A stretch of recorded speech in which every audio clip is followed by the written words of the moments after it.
¿Te has preguntado cuál fue el último tanque pesado en servicio con Estados Unidos? Y quizás te has preguntado también, ¿por qué los grandes poderes de la Guerra Fría seguían construyendo tanques pesados cuando el MBT ya había sido inventado? Todas estas preguntas serán respondidas. En mi opinión, el Centurion británico fue el primer MBT, diseñado por los británicos como la combinación de la doctrina del tanque de apoyo de infantería y el tanque crucero, es decir, la combinación de la tríada, poder de fuego, protección y movilidad equilibrada. Todos los poderes desarrollaron su propio MBT, pero esto no significaba que el concepto del tanque pesado fuese abandonado, especialmente por los soviéticos. Posterior a 1945, creo que es justo decir que cuando Occidente vio a los IS-3 y posteriores Joseph Stalins de la Unión Soviética, surgió un poco de pánico. Y habían muchos círculos que opinaban que la guerra con los soviéticos no era un caso de si es que, sino que de cuándo. Yo no creo que los americanos y británicos tuviesen un gran entusiasmo en seguir desarrollando tanques pesados, pero se percibía una amenaza del tanque pesado por parte de la Unión Soviética. Y en cuanto a ellos en particular, su experiencia durante la Segunda Guerra Mundial los llevó a desarrollar al tanque IS después de la serie KV.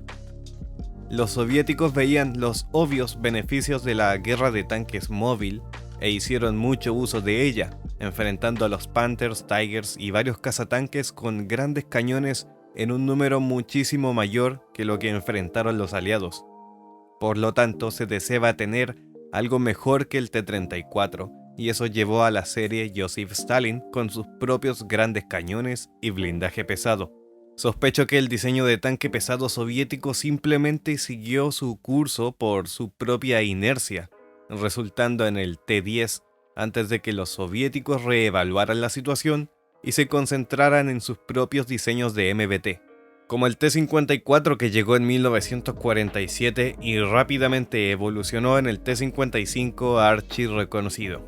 Por el lado británico, se apresuraron a desarrollar un tanque pesado que apoyara al Centurion para contrarrestar a los IS, y por eso aparecieron lo que son básicamente cañones muy grandes en plataformas ya existentes como el Conway, antes de que apareciera el tanque pesado Conqueror. Los primeros tanques pesados de la postguerra sufren mucho con la propulsión y partes automotrices existentes. Estos tanques empezaban a subir a las decenas de toneladas rápidamente y la fiabilidad sufrió mucho.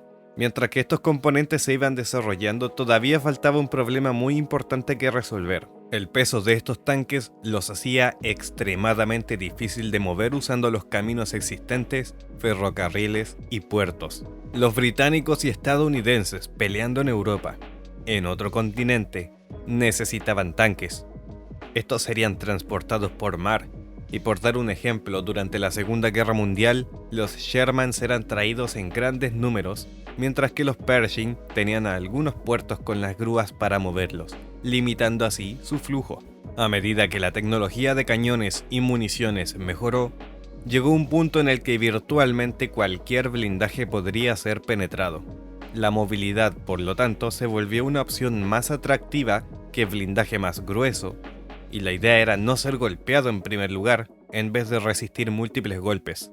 Además, se desarrollaron otras armas como los ATGMs y lanzadores de hombro con municiones de carga hueca, así que ya no se necesitaban los cañones remolcados para poder derrotar a un tanque.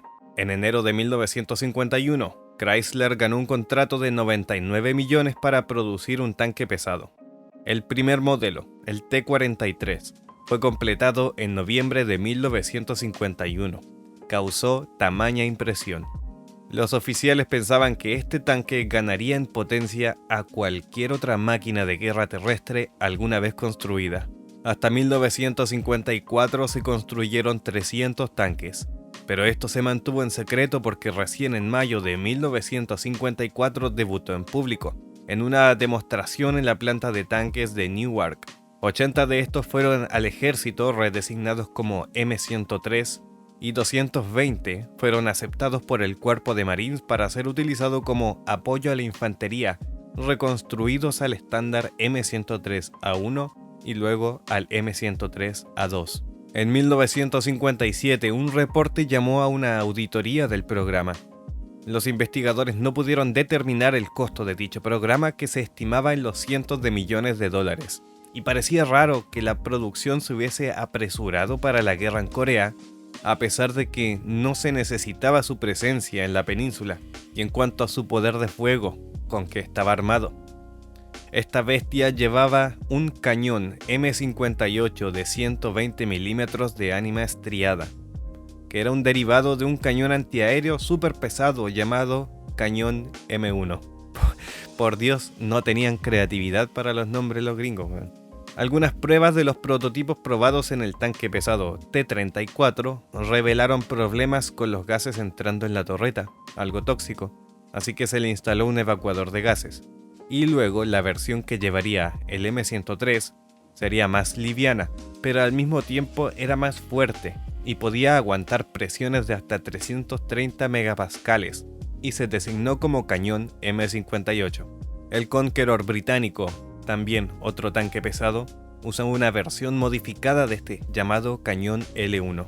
La variante M103A1 recibió una nueva computadora balística AM-14 en 1959.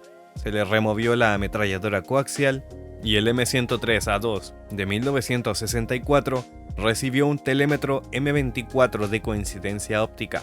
La munición disponible para el M103 era la perforante M358, que penetraba 250 milímetros de acero hasta 2000 metros. También tenía una alta explosiva y también una HIT-FS, o sea una HEAT, Pin Stabilized, o sea de carga hueca, M469, que penetraba 380 milímetros de acero en promedio, además de una munición de humo. Al ver esta simulación, podemos ver que a 1250 metros, el tiro sólido perforante es capaz de penetrar el glacis frontal de un IS-6. Pero una peculiaridad importante es que el cañón utilizaba proyectiles en dos partes. Se metía al proyectil propiamente tal, seguido de una carga propelente. Este sistema de carga separado necesitaba tener a dos cargadores humanos. Su tasa de tiro era de 3 a 5 por minuto, algo bastante pobre. Pero hablemos de la protección, porque es un tanque pesado. El blindaje del M103 estaba hecho de acero homogéneo fundido y también aplicaba técnicas de acero laminado soldado con variado espesor. En el glacis frontal superior tenemos principalmente 114 milímetros de espesor angulado entre 60 a 63 grados. Lo que ocurre es que tiene forma de bote, así bien redondeada, entonces es bastante variable. Por lo tanto, dependiendo del ángulo, puede tener desde 250 hasta 450 milímetros de línea de grosor, con una alta chance de rebotar impactos de tiro sólido. El glacis inferior tiene el mismo espesor y también está bien angulado, aunque un poco menos.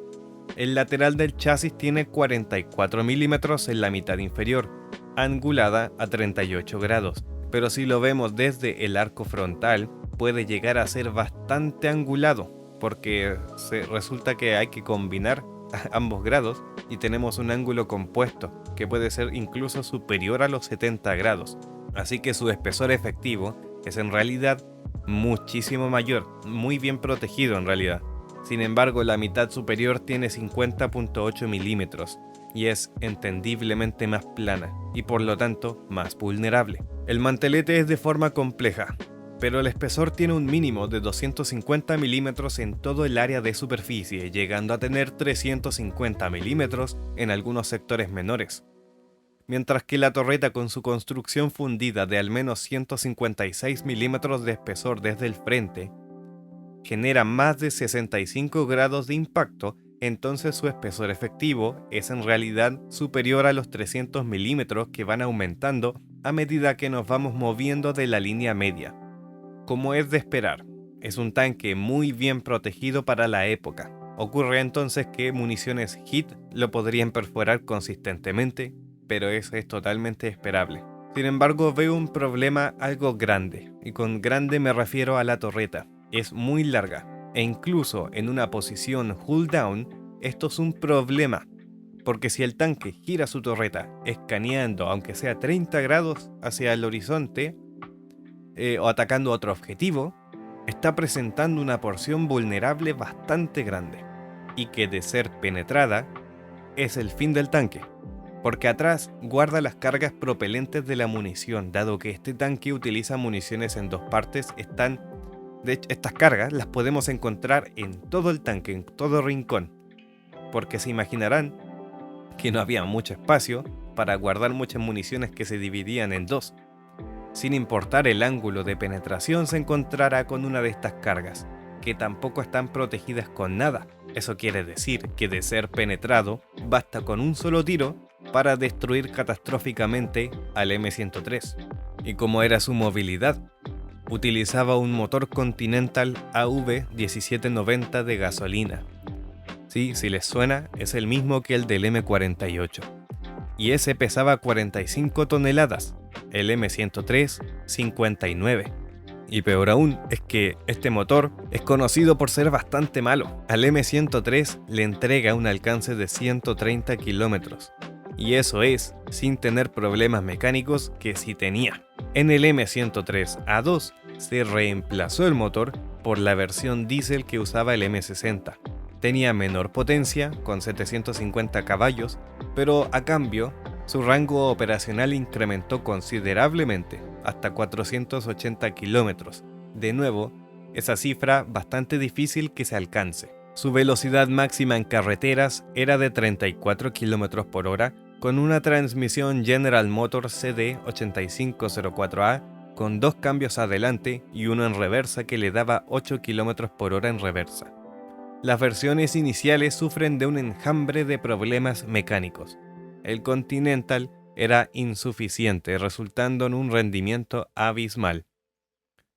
Los M103 fueron a parar a los batallones de blindaje pesado del ejército, donde su organización era diferente, porque contenía 4 compañías de tanque en vez de las típicas 3, y cada compañía estaba compuesta por 6 pelotones, cada pelotón llevando 3 tanques, para tener entonces un total de 18 tanques por compañía. Fue un tanque cuya fiabilidad era valorada como algo muy negativo, y más encima recibió críticas por un interior organizado de forma muy inconveniente para la tripulación. Afortunadamente, para los tripulantes del M103, nunca fue utilizado en combate, y con la llegada del M60, el ejército desactivó a sus unidades pesadas en el año 1963. Los M103 restantes permanecieron en el inventario del Cuerpo de Marines hasta que ellos recibieron al M60. La desaparición del tanque pesado vino de la aceptación del concepto del MBT en los 60 y en 1973 con los Marines. Muchos M103 fueron reconvertidos en objetivos de entrenamiento modificados para ser utilizados en campos de tiro para los misiles TOW. Las tripulaciones los conducirían para intentar evadir y los misiles usaban cabezas de entrenamiento. Ese fue el final del tanque pesado pura sangre. Si bien los MBTs occidentales son incluso más pesados que un M103, su movilidad es incomparable. Sus blindajes son incluso mejores y su poder de fuego es también superior. Por lo tanto, yo no creo que sea justo compararlos más allá del peso que incide en el transporte logístico estratégico. Y por supuesto, en el cruce de puentes y cosas como esas. Así que eso, llegamos al final de este video. Deja tu like, deja tu comentario, suscríbete si no estás suscrito. Y también agradezco a los miembros del canal que están apareciendo en pantalla. Y también te invito, si es que no eres miembro, a considerar convertirte en uno, si es que quieres apoyar a mi canal. Y con eso, nos vemos en el próximo video.